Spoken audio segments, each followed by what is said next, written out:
એક શિયાળભાઈ હતા અને ઊંટભાઈ ને શિયાળભાઈ ને દોસ્તી હતી.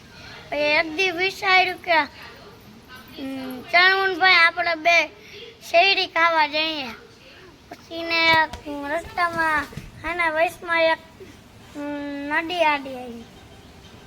તે શિયાળભાઈ તો કીધું કે ઊંટભાઈ હું તો આમાં ડૂબી જાય તો કંઈક કરતે.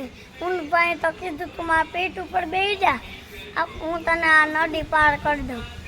પછી આના શિયાળભાઈ પેટ ઉપર બેસી ગયા. પછી ઊંટભાઈ નદી પાર કરી લીધી. પછી બે આના શેરડી ખાવા ગયા. પછી શિયાળભાઈ તો કીધું મને તો ઊંટભાઈ આના ગીત ગાવાનું મન થયું. તે શિયાળભાઈ તો લટકારવા માંડ્યા.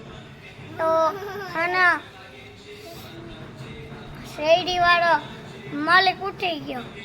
પછી શિયાળભાઈ તો ભીંડી વટી ગયા, પણ આના ઊંટભાઈને માર ખાવા પડ્યા. પછી એક દી ઊંટે વિચાર્યું હાલ મારે આના અને આજે મારે શિયાળભાઈને આના સજા આપવી. એક દી પછી શિયાળભાઈ ગયા ને પછી તો શિયાળભાઈ ઊંટભાઈ કીધું કે તમે પેટ ઉપર બેસી જાઓ, આપણે ડૂબકી મારી. તો શિયાળભાઈ તો બેસી ગયા.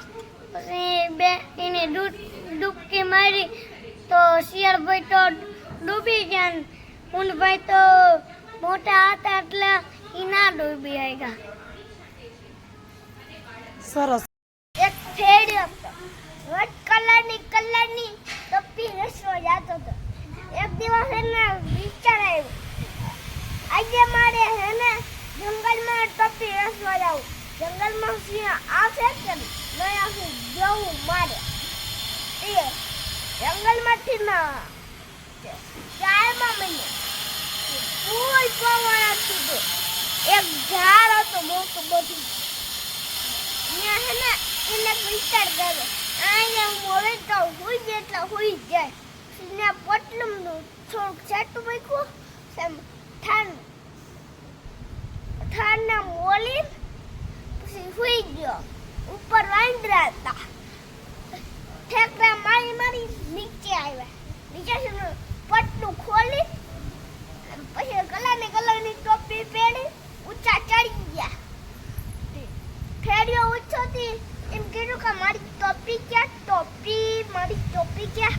ઊંચું જોયું તો વાંદરા તો એકબીજાને મસ્તી કરે, એકબીજાને અક્કલ કરે. એમ વાંદરા કરતા હતા.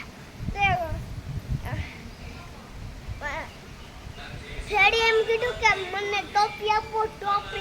તો વાંદરા ના આપી. એક પછી બીજી મેળી. પછી એમ ટોપી નાખી ને તો વાંદરા ટોપી નાખી ફેંક. પછી ફેર્યો હે ને ઘાંગર ટોપી વીડી નીચે ગમમાં હાલે વયો.